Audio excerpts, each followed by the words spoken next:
Hello everyone and welcome to today's 10 Minute on the Fly, and we're going to take a moment to talk about breaking up with someone. It's really kind of interesting because I have had some really interesting breakups throughout my life of trauma. I mean, I guess you could call it trauma.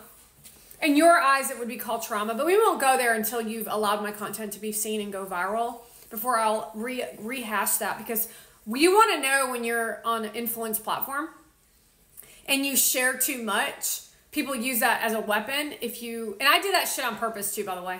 I wanted to share too much because I didn't have anything to hide.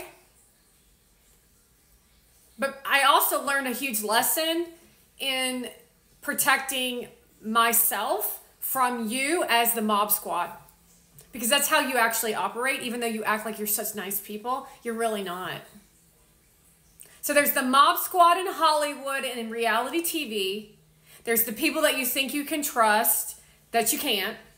Then there's the entrepreneur sector of influence that are people you cannot trust because they use your sensitivities, your things that you find joyful, or friendships. Even they'll use friendships to hurt you.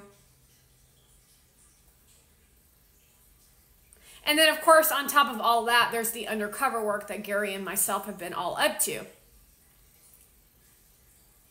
So what I want to bring into perspective here is the way the strategy is associated to the way that these influencers feed off of your vulnerabilities. This is really where I'm going. I want you to understand that I'm being relatable and telling you how I've been abused by the system without knowing that I've been abused by the system. For example, it's like watching a famous couple that you thought was going to make it, and then you get shocked and blindsided by the fact that they don't make it and they get divorced. Now, this is where it gets a little complicated.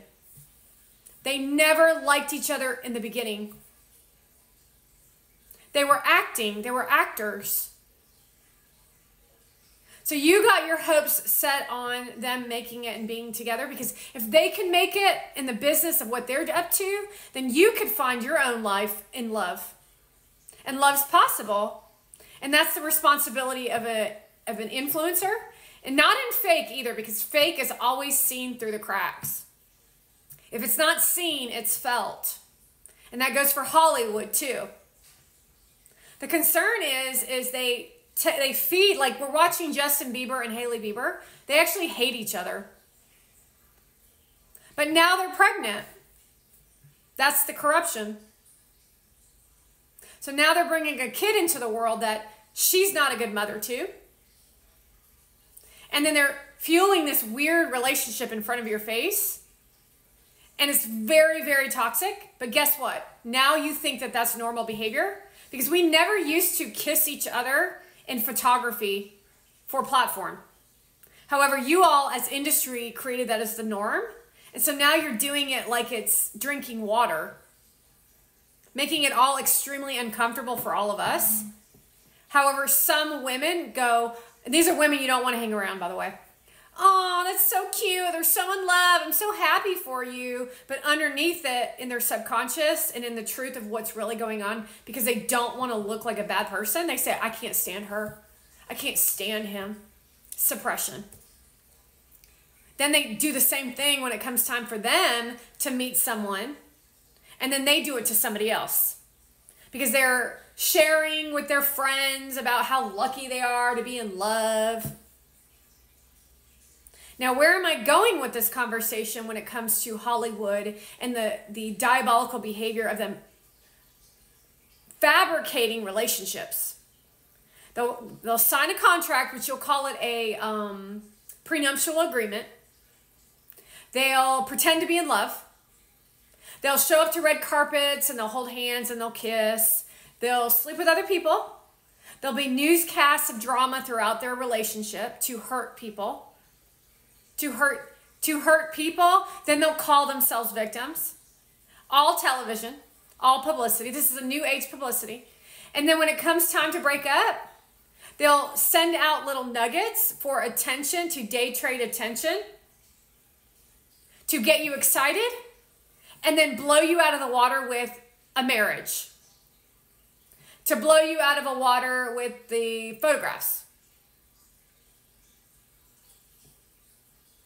You want to understand that that's what they'll actually do. In this particular case, we're watching Gary Vaynerchuk and Mona Van prepare you for their breakup. Instead of just saying we're broke up, which means you're very unprofessional. You're extremely unprofessional. Why are you unprofessional? Because that's not entrepreneurship, because you never mix business and pleasure if you're actually up to something for being of service in society, because your relationship is private. Now, what do I mean by relationships are private? That you don't spew your lemonade water all over everybody. You get your shit together before you start talking about the shit. And if you're already in the space of I don't give a shit, you speak to it before she does. The war of social media. However, guess what? They're in contract.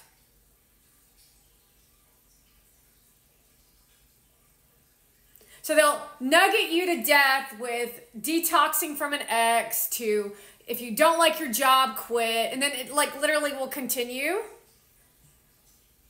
You'll question, you'll be, some of you are actually already excited that it's over. And then she'll post something to blast you because you relax. I told you not to relax. I told you not to relax. But that's Hollywood. Now, is that a form of mentorship that you want someone educating you on nutrition? Is that a mentorship that you want as a role model for the youth, for the future of husband to wife, fiance to fiance, or boyfriend to girlfriend? No. But they built the clout, but they didn't build the clout. They worked with the Democrats and the CIA to fuel brand imaging. What's my brand image, folks? Being real. That's my brand. You know, when you come onto this platform, you're going to get educated, not schooled. Some of you, if you're bad, you're getting schooled. But if you're really up to the real shit, you're getting educated. What do I know that I'm going to get from you?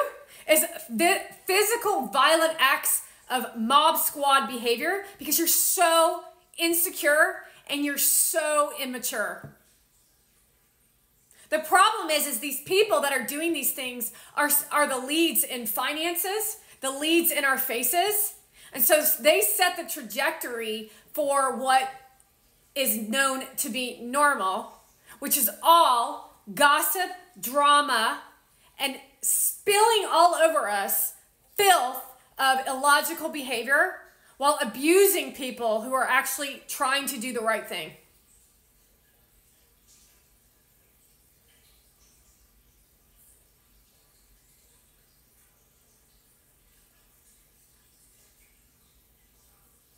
Exposing this shit is the real way to do the right thing. Although, I think you're doing a really good job yourself there, Mona Van, showing what a piece of crap you are. Teaching absolutely nothing except for how you want to tell people about how you're detoxing from your luscious lustfulness of money. Reminding you that in the 3 years that you've been surrounding yourself with this shit, you haven't done anything for anybody else. You've done absolutely nothing but tell people how you pack your suitcase to go on vacation while you show yourself in a bikini, while you've tried to destroy our country, the United States of America, not Persia. Reminding you that Palestinian Persians are rioting at colleges, and it's really bad for brand for Gary to actually be with a Persian. It's really bad for brand and imaging. I mean, he doesn't actually like her. Because anyone who's in a real relationship of love, they won't speak the way Mona Van's speaking in that podcast. She looks like she's about to fall over in that podcast because she knows that she's caught. Disempowered city now. You're getting disempowered failure through a conversation of a two